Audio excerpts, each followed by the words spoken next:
네, 오늘 말씀 28장은 제목은 26절에 있어요. 26절 자기의 마음을 믿는 자, 자기의 마음을 믿는 자, 자기의 마음을 믿는 자와 그 다음에 1절에 보면 의인은 사자같이 담대하니라. 담대한 자, 자기의 마음을 믿는 자와 담대한 자라는 제목으로 은혜를 받도록 하겠습니다. 잠언에는 많은 지혜가 나와 있습니다. 그리고 그 지혜 안에는 사용되어지는 단어는 다 유사한 단어예요. 악이라는 단어, 게으르다, 어리석다 또는 지혜롭다, 성실하다 반대되는 그런 개념들이 존재하는데 각 잠언마다 각 장마다 그 단어 악이라는 단어나 선이라는 단어가 쓰이는 개념이 조금씩 달라요. 그래서 같은 것처럼 보여도 실제로는 31장에 해당되는 잠언들이 다 서로 다른 지혜일 수 있다라는 이야기를 먼저 드리고 우리가 하나하나 확인을 해보진 않았지만 대신 오늘 악도 선도 마찬가지 개념이다 라는 이야기를 먼저 드리고 한번 살펴보도록 하겠습니다. 1절 악인은 쫓아오는 자가 없어도 도망하나 의인은 사자같이 담대하다. 악인이라는 말을 우리는 다 알고 있어요. 그건 하나님을 섬기지 않는 자, 대적하는 자 다 알고 있습니다. 그런데 이제 우리가 알아야 할 것은 정확하게 28장에서 말하는 그 악인의 의미가 무엇인가 라고 하는 이야기를 좀 알 필요가 있다. 1차적으로는 악인이라고 하면 그리스도를 공격하는 대적자를 이야기할 수 있어요. 그래서 그 대적자들이 쫓아오는 자가 없어도 도망하게 해달라고 우리 그리스도인들은 늘 기도를 했습니다. 신명기 28장 7절에 보면 여호와께서 너를 대적하기 위해 일어난 적군들을 너의 앞에서 패하게 하시리라. 그들이 한 길로 너를 치러 들어왔으나 내 앞에서 7길로 도망하리라 라는 말씀이 있습니다. 한 길로 너를 치러 들어와도 내 앞에서 7길로 도망할 것이다 라고 쓰여 있어요. 이 말의 의미는 저번에 설명을 드렸지만 한 가지 목적을 가지고 들어와요. 근데 7길로 도망한다는 이야기는 하나님 아버지가 완전하게 쫓으신다는 뜻이에요.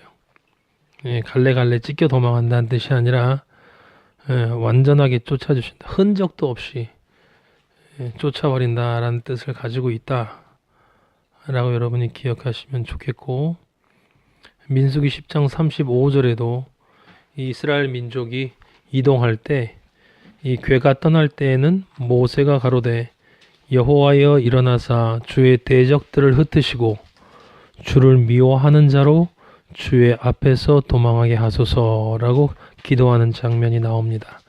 그래서 악인이라는 말은 28장 1절에 나오는 악인은 그리스도인을 공격하는 대적자라고 우리가 일반적으로 해석할 수가 있어요. 그러나 여기 지금 28장 1절에 나오는 그 악인은 그 대적자가 아니라, 물론 그것도 포함이 되는 개념이지만 어차피 다 악인이기 때문에 구체적으로 특히 28장이 다루고자 하는 악인은 다른 개념이에요. 그것은 레위기에 나와 있는데 레위기 26장 14절, 레위기 26장 14절은 레위기는 여러분도 알다시피 아버지가 시내산에서 율법을 주신 그 율법에 대한 그 글이죠. 그래서 그 글을 다 하나님 아버지가 이스라엘 민족에게 그 율법을 다 설명하신 다음에 그걸 너희가 지키면 이렇고 지키지 않으면 이렇게 된다라는 이야기를 하는 부분에서 14절 보면 경고하시는 말씀이 나옵니다. 너희가 내게 청종하지 아니하여 이 모든 명령을 준행하지 아니하며, 15절에는 그것을 멸시한다. 그 다음에 법도를 싫어한다. 그리고 더 나아가서 내 언약을 배반할진대. 배반이라는 말이 나와요. 멸시하고 싫어하고 처음에는 청종하지 않고 준행하지 않고 멸시하고 싫어하고 배반한다라는 이 5개의 단어가 나오는데 이게 점점 점층된다는 걸 알 수가 있어요. 그렇게 되면 내가 이렇게 행할 것이다 라고 해놓고 거기 재앙을 내린다는 말씀을 하신 것과 함께 폐병과 열병으로 눈이 어둡고 생명이 쇠약하게 될 것이요. 그러니까 폐병과 열병은 어떤 결과를 가져오냐면 흑암, 볼 것을 보지 못하고 보지 말아야 할 것만 보게 되는 흑암의 상태가 되고 그래서 영적인 생명이 결국은 쇠약하게 된다. 그럼 어떤 일이 벌어지느냐? 너희가 파종한 것은 헛되리니 너희의 대적이 그것을 먹을 것임이며 이 말은 정확하게 마태복음 13장 4절에 씨를 뿌리는데 더러는 길가에 떨어짐에 새들이 와서 먹어버렸다라는 그 말이에요. 너희가 파종한 것은 헛되리니 너희의 대적이 그것을 먹을 것임이며 라는 말은 길가에 떨어져 새들이 와서 여기 새들은 바로 대적자를 뜻하는 거예요. 그래서 그걸 설명한 부분이 마태복음 13장 19절에 보면 아무나 천국 말씀을 듣고 깨닫지 못할 때는 악한 자가 와서 그 마음에 뿌려진 것을 빼앗나니 이는 곧 길가에 뿌려진 자요라는 말이 나와요.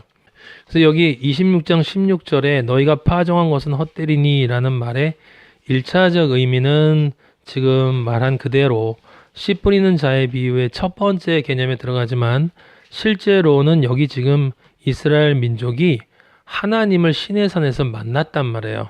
하나님을 시내산에서 만났다라는 것은 신약적 관점에서 해석을 하면 그건 성령이 임재한 거예요. 하나님이 이스라엘 백성 가운데 임재한 거야.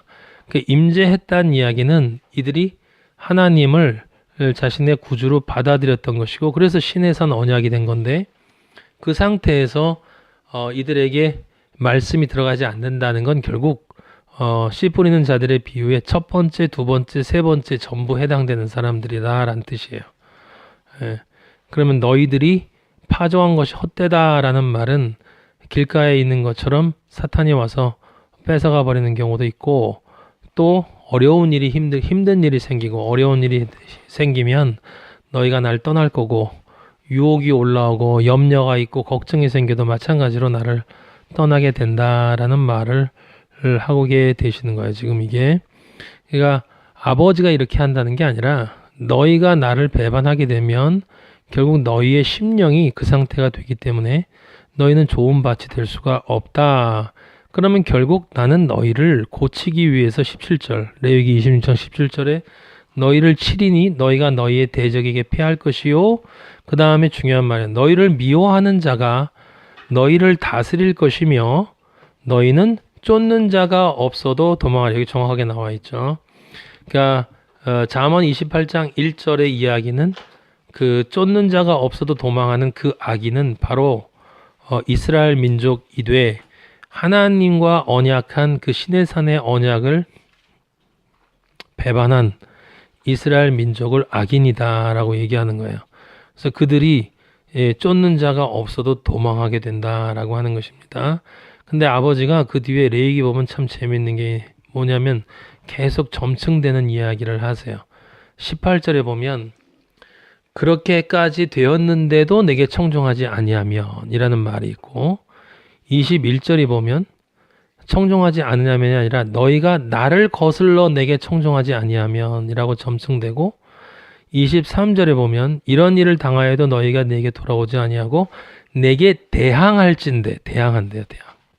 27절에 다시 한번 반복이 돼요.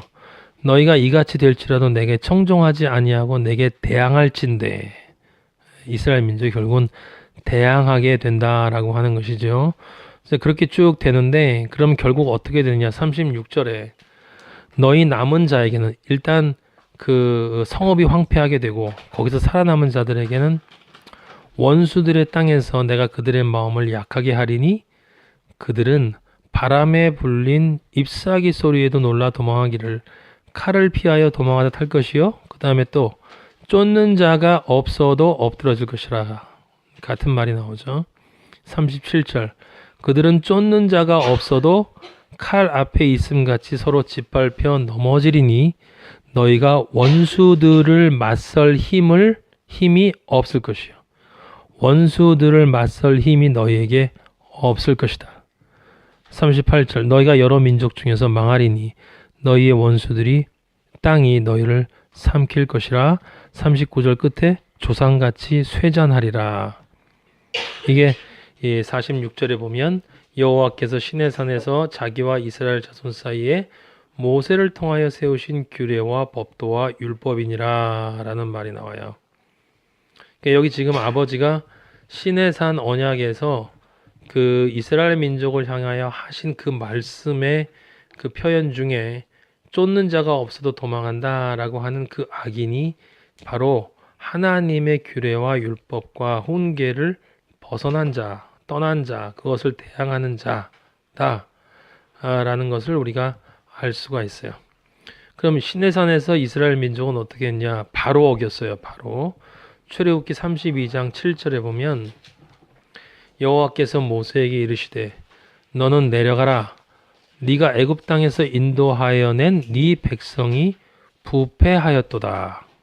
그래 놓고 8절에 그들이 내가 그들에게 명령한 길을 그 다음에 속히 떠났다. 오래 걸리지도 않았다라는 거죠. 자기를 위하여 송아지를 부어 만들고 길을 속히 떠났다라는 말에서 제가 여러분이 여기서 중요하게 알아야 될 것은 금송아지를 섬긴 게 아니다라는 거예요.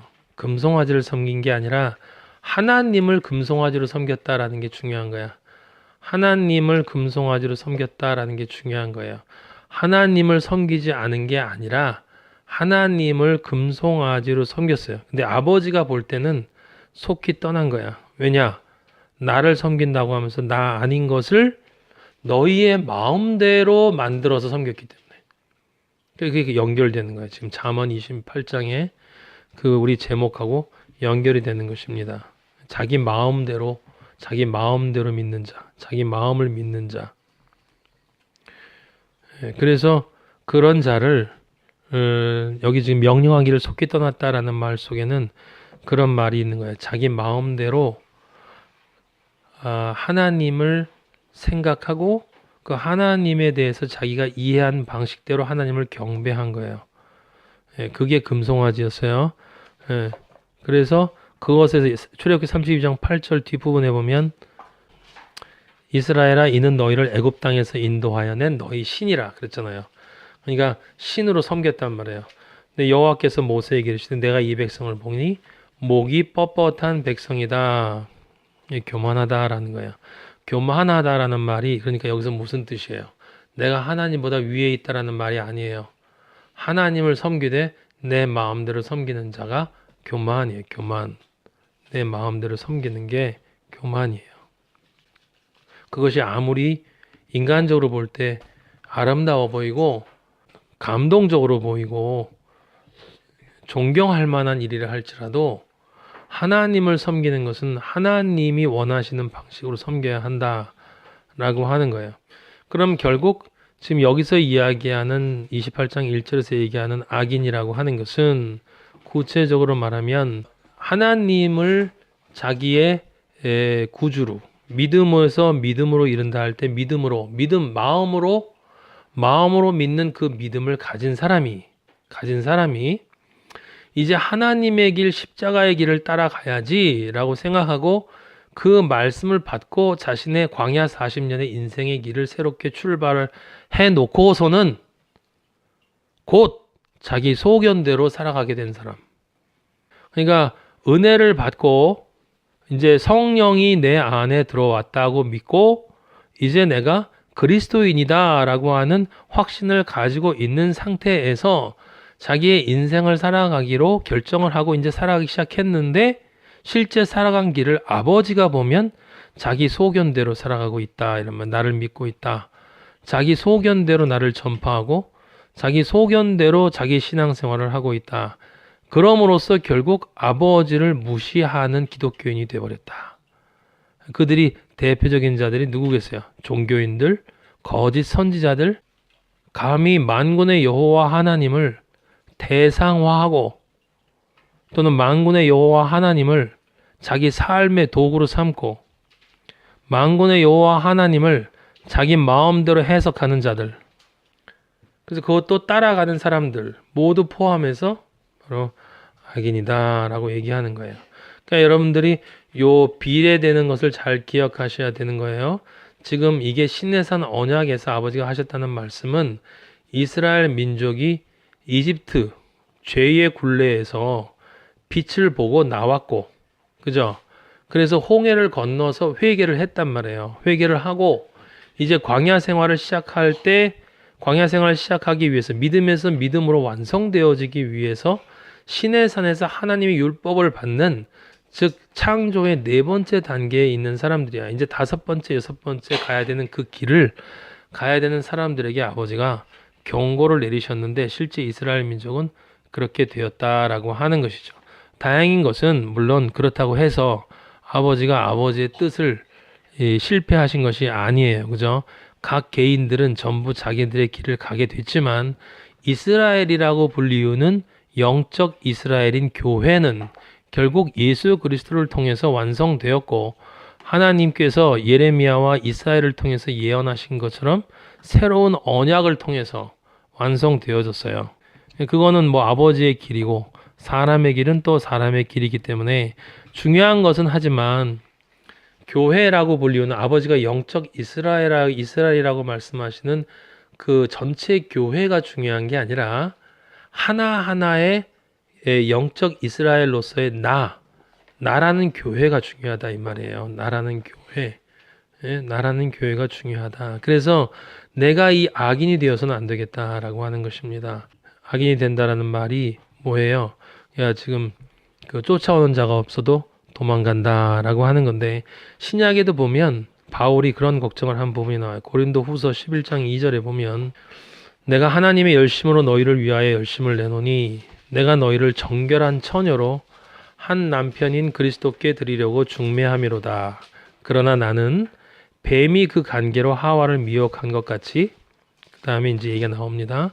너희 마음이 그리스도를 향하는 진실함과 깨끗함에서 떠나 부패할까 두려워하노라. 악인이 될까 두렵다라는 얘기예요. 이게. 너희 마음이 그리스도를 향하는 진실함과 깨끗함에서 떠나, 진실함과 깨끗함. 깨끗함이라고 하는 게 뭐 순결하게 산다라는 게 아니라고 제가 말씀드렸어요. 내 마음 속에 있어야 할 것이 있어야만 하는 게 그게 꼭 깨끗한 거야. 그 자리에 있어야 할 것이 그 자리에만 있을 때 그게 깨끗한 거야. 그러니까 성령이 내 안을 지배할 때 그게 깨끗한 거예요. 그리고 그 성령의 말씀에 따라서 내가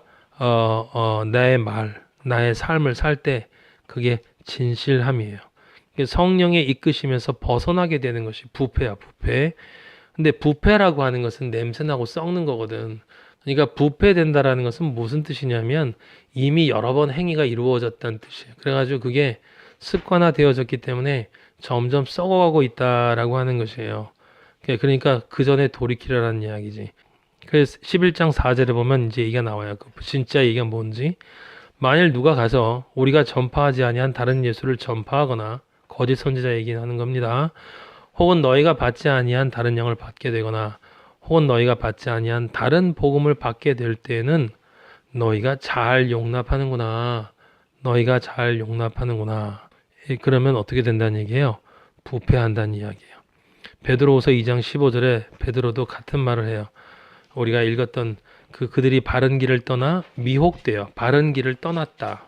아버지가 이스라엘 민족에게 그들이 바른 길을 속히 떠났다 했던 것처럼 베드로후서에서도 베드로가 바른 길을 떠나 미혹되어 부올의 아들 발람의 길을 따르는도다. 그런 불의의 삭슬 사랑하다가, 불의의 삭시라는 것은 의의 삭시 아닌 것이 다 불의의 삭시야.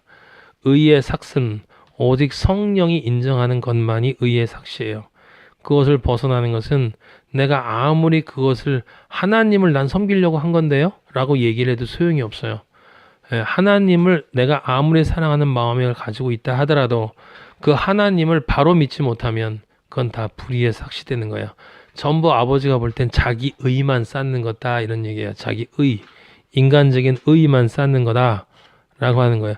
그게 발람의 길이야. 그냥 돈 따라가는 게 아니고 세상에서 하나님이 원하시는 것을 제외한 모든 것을 따라가면 그게 발람의 길이에요. 예, 그거 끝에 그 사람들이 어떻게 하냐 그러냐면 18절 우리가 다 이미 봤죠. 허탄한 자랑의 말을 토한다. 허탄한 자랑의 말을 토한다. 정말 진리를 잘 알고 있는 것처럼 자랑한단 말이에요. 근데 이게 허탄하다고요. 아버지가 볼 때 아무 의미가 없는 이야기들. 그릇되게 행하는 사람들에게서 겨우 피한 자들. 이제 하나님을 믿고 싶어요. 바르게 믿고 싶어요. 내가 세상에 따라 살았는데 이제 아버지를 따라서 믿고 싶습니다라고 교회 나온 사람들을 음란으로서 다른 방식의 세상과의 연합을 통해 다른 방식의 육체의 정욕으로 유혹해간다 이런 얘기예요. 그러니까 장소만 바꿨고 단어만 바꾸고 그 다음에 몇 가지 예배 형식만 도입하고 교회 생활만 넣어놨지 실제로 본질적으로는 세상과 음란, 간음하는 것으로부터 벗어나지 못하게 만든다라는 것이니까 실제로는 그들을 공격하고 핍박하는 거나 마찬가지다라는 것을 우리가 이야기를 했어요.